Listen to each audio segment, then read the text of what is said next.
ถามนี่นะเพราะเรื่องมีแบบเพื่อนนี่แหละมีแบบเพื่อนมาให้พอเบิ่งนะนี่อันเฮ็ดแบบนี้นะเฮ็ดม้วนนี่สไตล์นี่เลยแบบนี้เลยแบบนี้น่ะให้ก็ได้มาถามมาอยากคุมราคามันก็ยังบ่จักว่าจักเม็ดนะครับบ่ฮู้ว่าจักเม็ดนะตัวนี้บ่จักจักเม็ดคือน้องเอสนี่จักเม็ดวะบ่แม่น6คูณ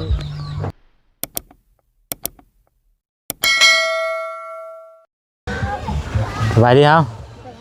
ใช้แม่จะไปใช้ไปสอนปลาสอนปลาคือสอนหยัง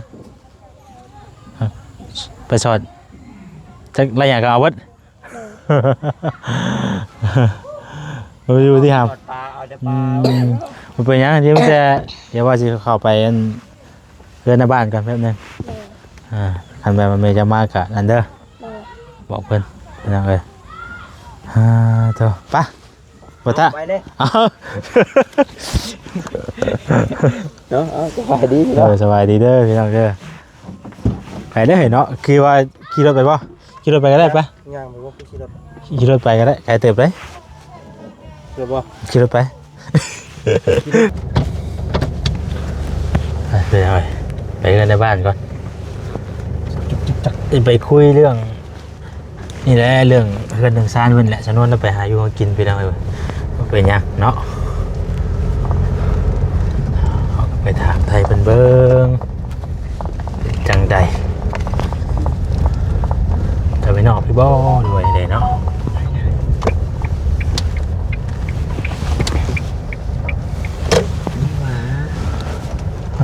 คุณจะรอลายเลยว่าตายเดี๋ยวนี้สบู่น้ำไปนี่ก็ได้เนาะนี่ออกอีกท่อนได้เฉยไปชื่อไปขึ้นเขาเอาบ่ถามมันเรื่องเฮือนเนี่ยนะเลยเรามาจะเรียกงัวพอดีเลยเลยกันในบ้านได้นี่เพื่อนก็ยังบ้านได้แล้วนะเพื่อนกำลังเฮ็ดเลยดงบักไงดงบักไงดงเพื่อนกันเนาะปลื้ดปลื้ดจักเช้าหนึ่งโอ้นี่342เช้าดงปลื้ดเอาไปอุ้ยพี่น้องเลยแต่มวนในบ้านเพิ่นเนาะคำมาแรงมากเลยมีแต่เสียงรำเสียงเพลงเนาะสบายดีพ่อสบายดีหักกันมาแต่เรียกงูบ่ว่าแต่เรียกงูตัวพี่น้องอันนี้เฮือนกำลังเฮ็ดไม้บ่นี่เฮือนพ่อเองบ่ตัวสูงคักดีเนาะยังพันได้ยังผ่าจับพี่น้องเอ้ยขั้นไหนคือทางนี้บ่ไหนเป็นนี่แหละ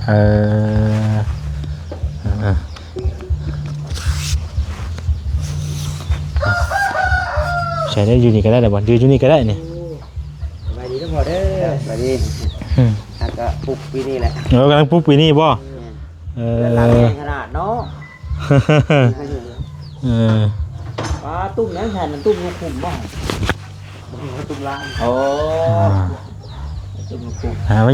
ยืนนี่ก็ได้ป่ะฉันว่าเพิ่นเอาใบนั้นมาให้แล้วป่ะยังป่ะ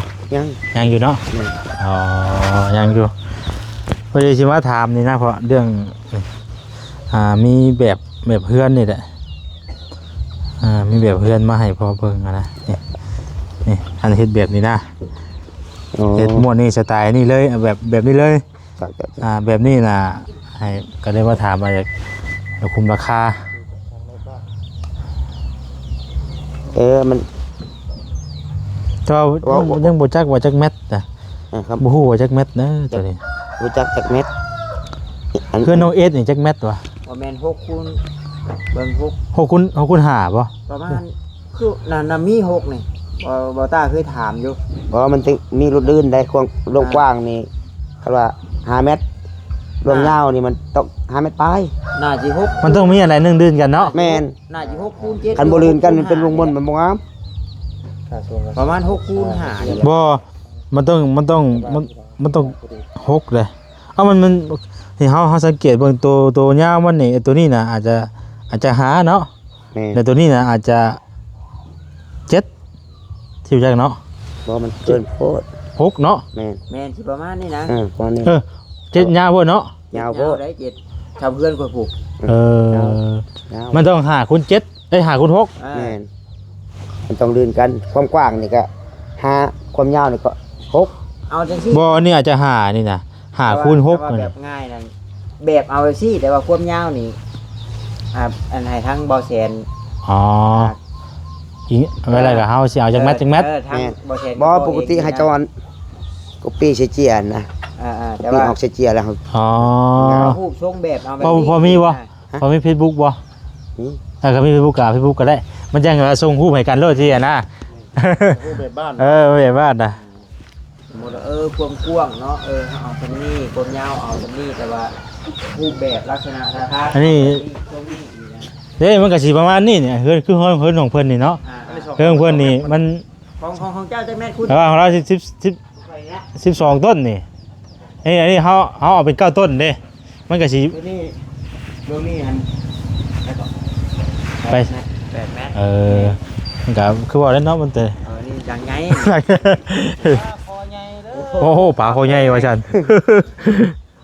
จอกให้จูบหอสมป้าเด้อ เป็นทายลงกินชดนั่นน่ะเนาะ ป้าเป็นเด้อ โอ้มีของสดเนาะ ชดบ่เชนเรียกได้ว่าปักแม่มาต้ม ได้แล้ววันนี้มีอันเพิ่นซื้อเฮ็ดเบิดแล้ววันนี้ รอ โดยขอบใจหลายๆเด้อ โดย ตัวจริงมีรอเนาะตัวจริงเนาะ เอ้า ใจ เอ้ยติดตามอยู่ว่ะ ตามอยู่ ขอบใจขอบใจบ่ได้ว่าโอกาสหน้าเดี๋ยวสิซอยบ่ได้ซื้ออันเฮ็ดแล้ววันนี้เฮ็ดบดนำเพิ่นแหละ ขอบใจอ้ายขายไปไว้เด้อ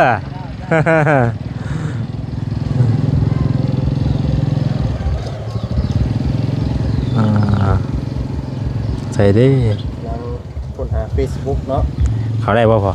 สัญญาณบ่มี สัญญาณบ่มีน่ะ หรือว่าบ่เชนหรือเอาของพ่อเพิ่นทักหาเจ้าก็ได้เจ้าก็โพสต์ดูโพสต์ นี่น่ะของเราสัญญาณขึ้นสัญญาณบ่ขึ้น โอ้ชื่อเพจทำหน้าบ่กันได้ข่าวชื่อเพจ อื บ่ ม นี่ว่าเงินหมดเลย สัญญาณบ่มี ซื้อไปบุกกันสมจิต สมจิตบ่ นี่ ให้ เงิ บ่ นหมดแล้ว ภาษาหยังบ่ ภาษาไทย ภาษาไทยบ่ ส้มมันเขาใส่ไม่โทเด้อลูกเป็นผู้เขียนให้ บ่ใส่ไม่โทรเนาะ ใส่ไม่โทส้ม ใส่ไม่โทร จิตก็ ตัวต่อคือตัวดอแล้ว ตัวจอตัวดอฉลี จิตอันนี้เฮานี่ นี่ จิตนี่เฮาเนาะ มันหมดแล้วของข่อย สมจิต เลี้ยงแบเลี้ยงงัวเนาะยังไงอยู่นะมานอยู่บ่เข้าไปนี่บ่ได้ ก็ คลิ จัง ป ว่า ล่ะ ยังบ่ได้เขียว ยังบ่ได้เกี่ยว ยังกำลังอีก2-3มื้อสิได้เกี่ยว เกี่ยว ของมันจะมานาเนาะ สมจิตจิตแบบนี้บ่ แม่นแหละ อ๋อ จอจิตบ่ นี่ หญ้าว่างบ่ เนี่ยว่า เบิ่งเนาะ หนึ่งเนาะ เบิ่งทาง ดงบ่ ตีนเสาเพิ่นก็ได้ หน้า12บ่หน้า15บ่ หน้า18 หน้า18 ใครอยากได้เห็ดตีนเหล้าเห็ดแคร์ติดต่อมาทางซอยสมคิดได้ บ่เห็นเนาะ ถ้าคุณขายได้โปรโมทเพิ่นก็ เห็นนะ เป็นบ่ว่าใช่ หรือว่าบ่สมจิตบ่ใช่สมจิตหรือว่าสิบ่บ่ใช่ว่าบ่ใส่ไม่โทรบ่ ไม่โทเขาใส่ เออ เอ้าพี่น้องเนาะเวลาหน้าที่ของโบต้ายาวมันยืดจะได้ อืม ตัวต่อกันมันเนี่ยมาแต่เดือน จะไปโทรบ้างปะ พี่น้องเนาะจะให้ท่านเขาบ่แกนบ่สลีเป็นโอเป็นลมเนาะจะพอเพิ่นเนาะ สมจิต อยู่เพื่อนในชาติไหนเขานวลขาสุนทรชาติ นี่ อ๋อรูปนี่บ่ เรารุ่นเรา อ่า กัน โอ้มีอันนี้อีกเขายังเขียนบ่ทันเบิดอันนี้ แกน มีนามสกุลทางท้ายบ่ อ่า รูปมันรูปเมียเฮาแต่ซื้อเฮา โดย ชื่อพ่อ แม่น แต่ฮู้เมีย ลูกนะเป็นผู้ โดย เอาบ่สนใจหรอกเนาะ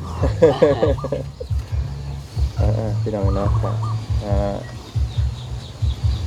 ทางติดต่อของเพิ่นพี่น้องเนาะเพราะว่าจะได้ส่ง เพราะว่าส่งรูปมันจะง่ายเด้ แม่น ทุกบ้านจังไง อ่า ว่าลูกทรงนี่นะ เพราะว่าสิได้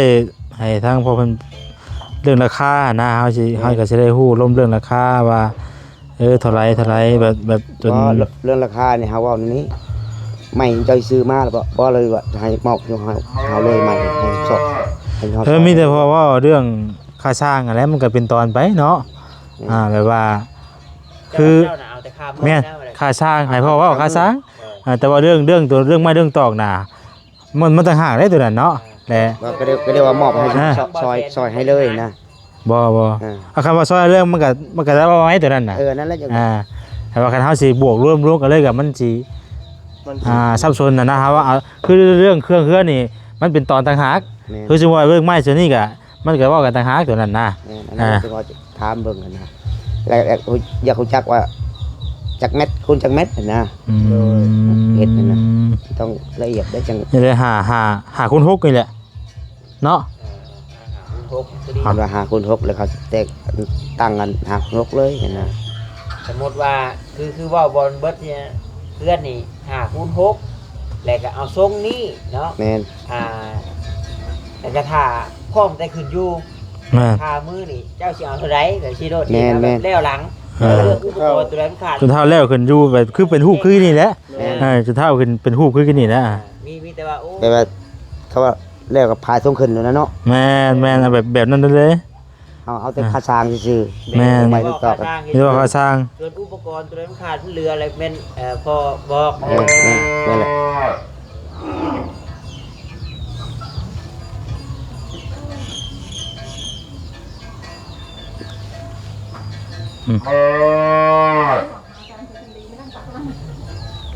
ก็3คน4คนไปแล้วจึงเฮ็ดได้ มัน บ่ดี คนเดียวบ่ได้แล้วเนาะ ได้ต้องหลายคน แม่นสร้างผู้เฮ็ดแท้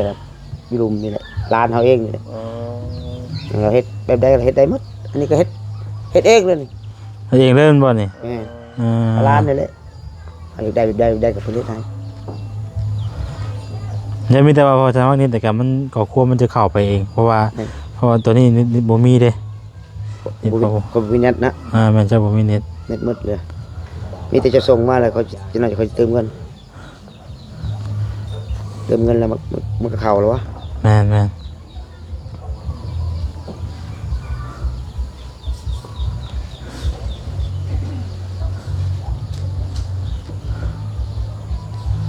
โทรศัพท์ค่อยคัดของอันรักหาเมื่อวานนี่มันตัดทิ่มก็ไปซื้อ ซิมไม่ผม ซิมใหม่แล้วเก่าอีก โดย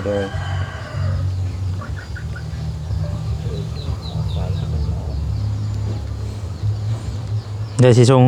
ลองส่งรูปไปเบิ่งเด้อสิขึ้นบ่ของบ้านมันก็ยังบ่เข้าเพราะว่าเพิ่นยังบ่ทันได้มีเน็ตนี่แหละนี่แบบนี้ได้แล้วนี่นี่อะไรมันจะมีเสียมีหยังออกมาอีกเด้ แม่นอันส่งโมเดิร์นแล้วอันนี้ โมเดิร์นแต่ว่าเฮา โมเดิร์นแต่ว่า มันมีพื้นนะ แม่น ทั้งเทิงมันน่ะเป็นสไตล์โมเดิร์นแต่ว่าทั้งเทิงทั้งมันมีพื้นน้ำสินะ แม่น แต่เซาได้แต่บ่เซานี่เฮาสิ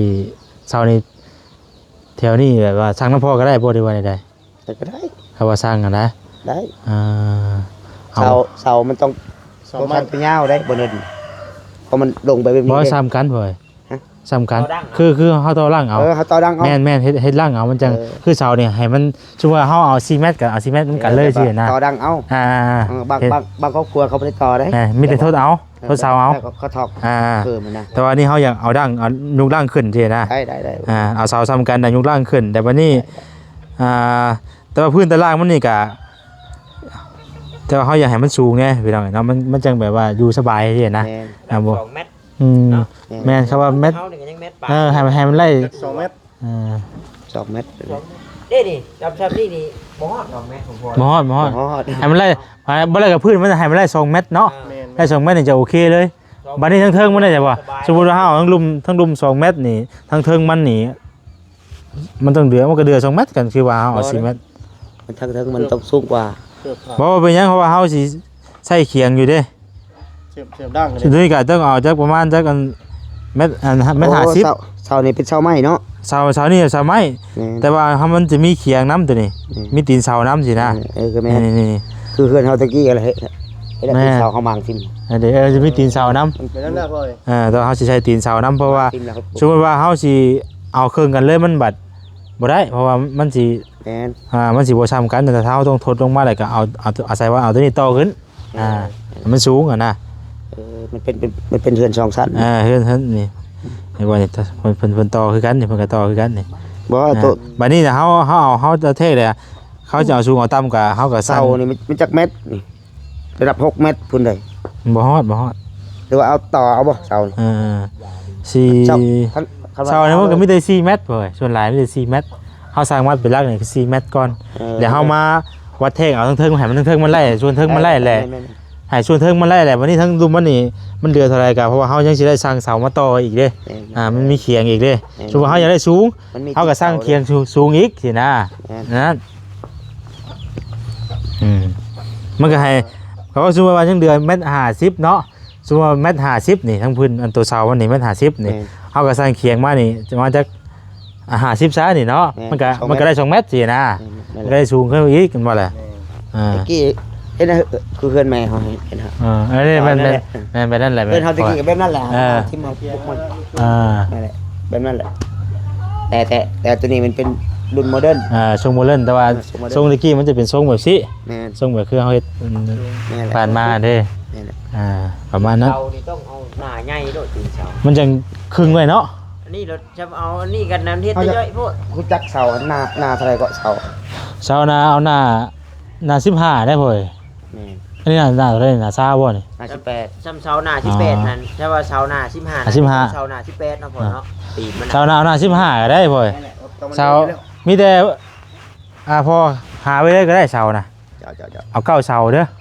เอาไม้ตัวมันดีๆนะเอาไม้ตัวที่ว่ามอดบ่กินที่นั้นเน้นคือเอาไม้ที่มอดบ่กินข้างมาอย่าง เพราะว่าเฮาเฮ็ดแล้วก็ ไม่แดง เพราะว่าเฮาเฮ็ดแล้วก็ ไม่แดงไม่จิกไม่หั่งไม่ติดยอดเลย โอ้บ่ว่าแล้ว ต้นหนึงเท่าไหร่บ่ จังว่าถามร้านเฮาก่อน มีแต่ หักเสานี่ มีหยังก็คุยกันทางโทรศัพท์แจ้งบอกทางลูกเด้อ แล้วก็คันหน้าน้อยนี่ก็บ่ยากคันว่าหน้าใหญ่นี่รู้จักมีเลยแต่เอาใหม่ นาว่าสำนาสิบหายสิบ่ได้บ่ ได้หน้า อันนี้มันหน้า12ว่าพ่อ แม่น หน้า12เนาะ มันก็สิซ้ำนั้นแหละ15 หน้าสิมาเลย มันสิซ้ำนี่เลยมันสิซ้ำตัวนี้เลยนี่มันสิซ้ำเสาตัวนี้เลย หน้า15ทั้ง เออ ทั้งกกหน้า15 แม่นหน้า15นี่ มันสิได้ซ้ำนี่เลยหน้า15น่ะ แม่น แม่นก็ซ้ำนี่แหละหน้า15ก็โอเคแหละแต่ว่าตีนเสานี่ต้องหน้า18เนาะ บ่ ก็อีกตามเนาะเอาซ้ำกันก็ได้ 7ก็ได้ À. ก็มันเด็กมันลื่นอยู่เลยเด้ มีบ่มีบ่เห็นว่ามันมี15หรือ18 ตีนเสานะตีนเสาตีเสาบ่มักสั่งเอาโลดแบบได้มักแบบ เดี๋ยวเพลงได้บ่ เดี๋ยวเพลงได้เนาะ ราคาชุ่มกาช่างกันเนาะเอาแบบแบบว่าอุ่นได้ดิ อันน่ะ ไปอันปรึกษากับร้านเฮาก่อน มาบ่ให้แบบว่าเว้าในราคาที่แบบว่า แม่น แบบว่าแบบทั้ง แล้วก็ซ้ำมันเคยเฮ็ด พอใจทั้งสองฝ่ายสินะแบบสองฝ่ายแบบว่าแบบโอ้มันโอเคสินำกันสินะให้ราคามันแบบว่าพอฟัง ต่อรองกันได้เรื่องรูปราคา เพราะว่า กันถือกันแล้วก็เฮ็ด ล้มกันเนาะ ร่วมกัน ลงคุณราคากับล้มกันนี่แหละพี่น้อยทางผู้รักผู้ใหญ่เพิ่นก็แล้วเพิ่นก็ว่าเอาเพลงไหนเด้อว่าซั่นก็เลยมาถาม กันนั่นแหละ ผมผสมกันเนาะเพื่อนกับชาติเนาะ ผสมกัน มีแต่ หนึ่งเสา จะส่งมาเลยบ่ ก็ถึงมัน รูปบ่ มันเข่าเลยแหละคันจะส่งมา ส่งแล้วบ่ว่าเนี่ย ส่งได้หูบน่ะ ส่งแล้วมีจะว่าทั้งพวก เปิดนิดได้บ่เติมนิดได้บ่ ก็ยังไม่ได้เติมอยู่หรอก ยังบ่ให้เติมนิดแล้วมันก็สิติ้งเขาดอกมันสิมีเอาว่าเฮาแท็กไปได้เด้คำว่ามันบ่เห็นก็มันพอก็มาเบิ่งอยู่นี่นี่สมมุติว่ามันบ่เสียงดังอะนะนี่มาเบิ่งอยู่จุดมองนี่มองสามเหลี่ยมนี้แล้วก็กดคำว่านี้ มันจะเห็นนั่นแหละขึ้นมาเลยหรือว่าคนมองนี่ก็ได้บางทีมันคือมันมีสัญญาณมันสิคนหาให้เราเห็นนั่นแหละนี่มันมีสัญญาณมันก็เลยเห็นบ่ได้ มันบ่มีเงิน แต่เด็ดเบิดแล้วก็มีแต่เรื่องนี้แล้วมาล้มน้ำมันนี่น่ะอย่าไปถามเบิ่งดิใครที่ดอกเฮาฮู้จักช่องทางติดต่อกันได้อยู่เฮือนก็ล้มกันได้พี่น้องเนาะอันนี้คันว่าบ่มีช่องทางติดต่อกันได้ต้องได้มาพี่โดยเฉพาะเลยแหละ บ่มาเลยเฮาโทรอารมณ์กัน บางทีเฮาค่าเวียกค่างานเฮาบ่ได้มาทางนี้สินะเฮาก็ล้มกันสิทางโทรศัพท์มันก็ง่ายเนาะไม่มัน สื่อสารกัน ขนาดจำกัดแล้วกันลงกัน อันน่ะสิมาเฮาเฮ็ดนี่เช่ายุ่นมาเฮาไม่ศอกไม่เส้นนี่ บ่คือเซากะ เซากะคือพ่อน่ะคือสมมุติว่าค่าสร้างเนี่ยเป็นเท่านี้เนาะเท่านี้บ่แหละคือเรื่องเซานี่ก็มันต่างหากคือตั้งฮักแต่ว่าให้สิมาเฮาเฮ็ดหมด แม่ ตั้งฮักตอนนั้นฮู้จักแล้วแต่ว่าเหมาะให้สิมาเฮ็ดหมดเรียกว่าเป็นเช่าเนาะกันเฮาก็บ่จักทางสิหาก็ทั้งพ่อคือเก่าแหละ นั่นแหละจะฮู้จักกันว่าเหมาะให้เฮาแล้วเขาค่าเช่าก็ตั้งฮักแม่นคือมันแยกกันเด้ช่วยกันได้แค่คือแต่ว่าทั้งพ่อก็ก็ถือว่าไล่แยกทั้งเบิดหลังเด้แต่ว่ามันคนละชวนกันเด้ชวนกันมันคนละแยกมันแยกชวนกันเด้การเฮาตกลงเนาะสุดละค่ามือเฮาเท่านั้นค่าเช่าอีกเท่านั้นหรือว่าไม่เส้นอีกค่าเช่านี่มันก็ว่าเรื่องรายเป็นต้นเนาะต้นนึงเท่านั้นตัวนี้สินะอันนี้ไม่เส้นไม่ยังไม่คือค้างเป็นยังหาเรือซื้อมาจากโรงเรือก็ได้หรือว่าสั่งเฮาเลยก็ได้หักราคาพนักอีกเพราะหากชวนลายไม่เส้นนี่กะอิงตามมันมีบ่ไม่เส้นก็มีกันหาก็ได้ไม่ค้างในนั้นคือค้างไม่ค้างทางเขาคันว่าก็ลงกันเบิ่งก้อนเนาะตัวนี้นะลงกันเบิ่งก้อนเรื่องไม่เส้นนี่แต่ว่าหากชวนลายไม่เส้นนี่บ่เส้นมันเป็นในนี่พี่น้อยเนาะเรื่องไม่เส้นนี่บ่เส้นอย่ากังวลใจเรื่องนี้ครับคือว่าเฮาคือทั้งพ่อเพิ่นนี่หามาได้เนาะแต่ว่ากังวลใจเรื่องมอดแล้วนะสมมุติว่าเฮาไม่มันยังบ่ห่าวนี่มันมีความเสี่ยงมอดจะกินมีตัวนี้เฮาดีบ่ได้ดีแล้วแต่ว่าเฮาซอยไม้แล้วเฮาเฮ็ดรถนี่ไม่ยังทันแห้งบ่คือไม้อยู่เรื่อยเฮาสร้างมาปุ๊บนี่คือเพิ่นก็คือสิกันไว้แต่มั้งบ่เฮาก็บ่จักเนาะมันอบเนาะเพราะแห้งเลยเด้แต่ไม่ฮู้เรื่อยนี่เฮาเอามาเฮ็ดนี่มันแบบไหนก็แบบนั้นเลยมันจะบ่มอดจะบ่กินเลยแม่แหละมันแห้งเลยเด้ให้มันอันน่ะมันเฮิงแล้วแม่ไม่อยู่ฮู้เรื่อยนะแต่ว่าถ้าตามที่เฮาแต่ว่าเรื่องตัวนี้เนี่ยบ่แซ่นอยากนั่นอยู่ตัวนี้แต่ว่าคันเรื่องเสาก็พอเพิ่นหามาก็ได้แต่ว่าเรื่องไม่เส้นนี่ตัวนี้น่ะเรื่องไม่เส้นแต่ว่าเป็นแป้นเป็นหยังแล้วแต่เครื่องเฮือนนี่คือเฮาซอยมาปุ๊บนี่เฮาเอามาเฮ็ดเลยนี่โอ้มันถล่มน้ำหลังมาแล้วน่ะปกติวันนี้เฮาซอยปะไว้เดือนนึงเฮาว่าวันนี้ห่วยคันว่าเฮาหาเครื่องมาปุ๊บมันบ่พอเดือนที่เฮาบ่อยากเฮ็ดขึ้นอีกว่านี่เนาะหั่นน่ะบ่แซ่นคิดไปนั่นพี่น้องเอ้ยเนาะแต่ว่าเรื่องเรื่อยก็ได้แต่ว่าเรื่องทางว่าปัญหาแล้วมาได้นี่ก็โอเคแต่ว่ามากังวลใจเรื่องย่านแบบว่าหมดกินนะสมมุติว่าเฮาไปเลือกไม้ที่ม่อนบ่กินนี่มันยากเด้เพื่อสิไปหาไม้โอ้ไม้ตัวนี้ม่อนบ่กินเด้อแต่ว่าในกรณีว่าเฮาซอยมาแล้วนี่ไม้ยังริบๆอยู่นี่ไม้ยังบ่ทันได้เบิดยังบ่แห้งนี่ใส่บ่ได้มาเฮ็ดปุ๊บนี่นึงมานี่ก็ปะให้มันแห้งก่อนเฮาเอาง่ายๆก็แบบเฮามองทางยาวไกลสิน่ะคือว่าเฮามาเฮ็ดปุ๊บนี่ได้แต่ว่ามันมีผลกระทบมาทั้งตามหลังมามันเหี่ยวจังคือปึงสมมุติว่าคือทั้งพ่อนี่เนาะไม้ช่วยไม้นี่สิเอาขึ้นเลยอยู่บ่ล่ะบ่ได้แล้วก็ต้องได้ตายมันแห้งก่อนเนาะมันแห้งก่อนจักปีนี่ดังเฮาล้นอยู่อ่ะป้าไว้นี่เราใช้ในคิดนั่นน่ะนะเฮาได้เฮ็ดแล้วก็คันเฮ็ดไปแล้วก็อยากให้มันดีไปเลยสินะบ่อยากให้มันอันนั้นน่ะฮักอันนั้นเพสิเนาะก็เลยแบบว่าแล้วคันมันมีหมอกมีหยังมันกินเลยได้กินได้นะพ่อตัวนี้มันดีกบ่ได้ได้พี่น้องเอ้ยเนาะจับเนื้อไม้จนว่าบ่สิโทษพ่อไปเอาไม้บ่ดีมาอีกให้มันแห้งก่อนคันเฮาซอยก็ใช้เวลายาวนานเด้อมันใช้เวลาเราใช้เวลา ห้องเรือนมันก็นั่นอยู่แต่ว่ามันราคามัน คือไม่เกินเอาซอยเป็นปีพุ่นจังเอาขึ้นไป เพื่อสิได้เอาขึ้นนี่ก็ฮัดไว้เป็นปีเนาะคือของเฮาเองเฮาว่าเฮาเฮ็ดไปเรื่อยๆสินะเฮาบ่ได้แบบว่านั่นเด้เฮ็ดปุ๊บๆๆไปเรื่อย เพื่อให้มันแห้งแล้วครับหมอมนี่กินนี่แหละ ๆเพราะว่าสำคัญที่สุดเลยคือเรื่องไม้นี่พี่น้องเอ้ยเนาะแต่ว่ามันติดหม้อนึงก็ยังเห็นบ่ละมันเลียโลดหั่นเนาะ มันแห้งอยู่เลย แล้วมันแห้งบ่เป็นหยังถ้ามันมียังมีน้ำ ใหม่ๆกินอยู่แล้ว โอ้กินได้กินกวางอยู่ดีเนาะใส่ภูมิใส่ฝาเอาผ้าชะล่าได้ป่ะพ่อ แปดนี่นะตรงนั้นมันจะแตกเอาบ่มามันแปดนี่ หากแป้นนี่ก็คือว่าแล้วกันถือไม่ดีก็ดีเลยแต่ไม่ชะล่านี่มันก็คือว่าแล้วมันก็ได้ยางเสียยางเนาะ แม่น มันก็มีข้อดีและข้อเสียทุกอย่าง แตกรถใหม่ตัวนั้น แต่ว่าขับเคลื่อนครับมันตีมันอยากแตก ไม่เฮานี่โอ้ยบ่แตกแน่ก็แน่ ไม่เฮานี่ไม่ตัวนี้น่ะถ้าว่าตัวใดมันบ่มีปองมีหยังก็คือว่าแล้วไปเลย แม่น มันก็ได้ยางเสียยางนะแต่ว่าคุณภาพมันก็ เอาไปย่างเฮ็ดพา โอ้ขึ้นไปเทิงนี่สูงครับคุณยายฮักซ้ำนี่น่ะเบิ่งว่าสูงแต่ว่าบัดคือบัดในกรณีว่าเฮาก็แล้วก็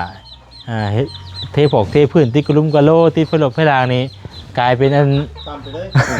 เอาอีดีได้นะว่าอันนี้มันเบิ่งเลยมันเฮาเบิ่งว่าชีพมันคือจังยึงเด้พอดีงามซ้ำนี่น่ะตัวครับ กระจังที่นี่แหละ เฮ็ดไปเรื่อยๆนะพ่อเนาะ ตกแรกนี่เช็ดอันนี้แล้ว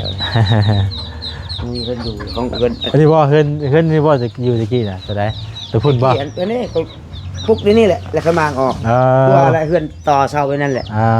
เฮาปุ๊บเฮาเอามั่งแล้วเฮา แม่ เฮ็ดตัวใหม่ขึ้นเนาะ แม่ มันต่อเขาตัวนี้บ่ แม่ต่อกับเพิ่นหลังนี้ มางออก ใช่ แต่ว่าตะกี้มันเฮือนโบราณนะเฮือนโบราณคือเฮือนแม่เฮาแหละตอนนั้นแล้วบ่มักไปเฮ็ดมัน ไปใส่สำนั้นหน่อยพอเด้อขอบคุณขอบใจหลายมีหยังเดียวโทร เวลา เบ จะ อร์ บอกเนาะ เบอร์ก็มีเป็นจังไดเนาะเบอร์โทรก็มีครับว่าโทรทางอันเน็ตบ่ติดก็โทรทางเบอร์โทรทางเบอร์หาว่าแสนเป็นจังไดลงกันเนาะแต่ว่าแจ้งเราคุ้มราคากันทางเฮาก็สิได้อันใดจังไดก็จงคุยกันว่าซั่นซะเนาะยังบ่ทันได้สรุปตอนนี้อันนี้แบบยังบ่ทันได้ให้คิดชำนาญบ่แล้วก็เนาะแบบว่าถามแบบว่ายังบ่ทันได้ฮู้เจ้าก็ว่าสิว่าถามเรื่องเดือนนี่ ว่าเรื่องเม็ดนี่ว่าให้มันคงทีเลยว่า5เม็ดคูณ6เม็ด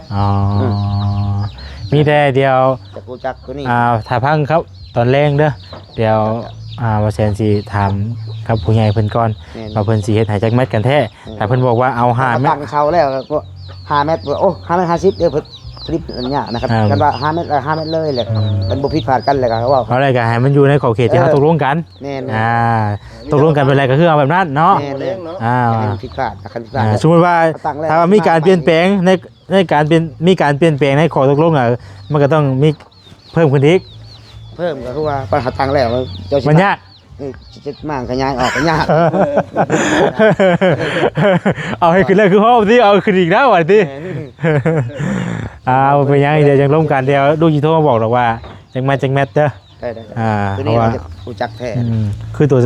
เรื่องแมทเนาะ มันบ่เคยจาก4เมตรคูณ4เมตรมันทนบ่แม่ มันมุนโพดเนาะ มันมุนบ่ได้ มันต้องแบบว่าให้มันอะไรนึงอะไรคืออันคือยาวอ่ะ 4เมตรคูณนั้น4เมตร50ใช่แน่ มันต้องมีอะไรนึงที่แบบว่าดืนออกยาวกว่ากันเนาะ ต้องยาวมันต้องลื่นอยู่แล้วกว้างนี่ก็มันลุกเฮ็ดมันทนมันบ่งาม มันหลุมๆเนาะ บ่งาม เข้าใจหลายเด้อว่าเด้อโดยมามื้อนี้ก็เข้ามาอยู่รอบแรกน่ะเข้ามาแล้วก็มาแจ้งทางกันว่าจำนวนเพิ่นนั่นแหละว่าสิมีผู้ทางผู้รักผู้ใหญ่เพิ่นสิเทื่อไหนเด้อว่าซั่นนะก็ได้ว่าแจ้งข่าวเพิ่นแล้วก็จังสิกลับบัดนี้ผู้แลมีอะไรก็เฮาเท่าไปเรื่อยๆผู้แลพี่น้องเนาะมันก็ล้นเติบอยู่ได้เพื่อสิได้เอาเฮือนหลังนึงก็ใช้เวลาเติบนึงอยู่ยิงตามเครื่องอุปกรณ์เฮาเพื่อเฮาเต้นเฮาเล่นเรื่องเครื่องเรื่องของบ่แหละเนาะมันก็บ่ได้ง่ายบ่แหละประมาณเป็นเดือน2เดือนพุ่นแหละแต่เก่าก็ได้เพิ่นแล้วเพื่อเฮาบางทั่วทุกอย่างมันก็ต้องมีท่ามีหยังอีกเด้เนาะ น้ำแร่เนี่ยก็เล็งก็บ่เฮิงดอกไปเลยไปบ่อยากยังก็ อันนี้แล้วบ่ใกล้ว่าเกี่ยวข้าวไอ้สิแล้วบ่ ยัง ยังบ่ได้เกี่ยวเลยค่อยประมาณอีก2มื้อ3มื้อสิเกี่ยวถ้าบ่เฮิงดอกจ้างคนเกี่ยวนะจ้างคนฮุบมาเลย โดยบ่ขอบใจหลายๆเด้อบ่เด้อ เอาครับจ้าง โดยปะวันนี้เขาก็จะกลับได้พี่น้องเอ๋ยเนาะพอดีเข้ามารอบ2นี่ก็เข้ามาถามเรื่องเฮือนนี่แหละพี่น้องเอ๋ยเนาะว่าสิจังใด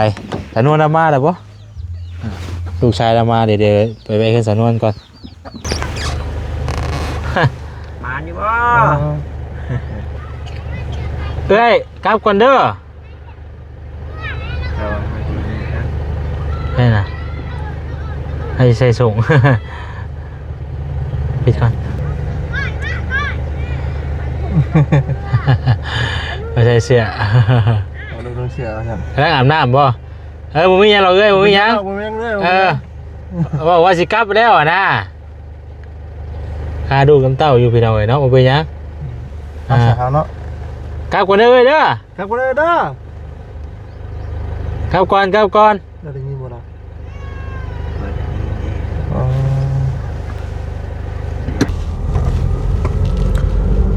โอเคพี่น้องเอ้ยเนาะจะกลับเลยบาดนี้เท่ากับยุ่งนุ่มนุ่ยอยู่เนาะ ข้อแข้งข้อขาอยู่ลูกอะเนาะ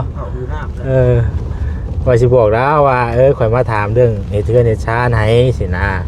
เห็นแล้วบุฮูว่ามาอย่างอีกสินะก็เลยถามบอกแล้วพี่น้องเอ้ยเนาะ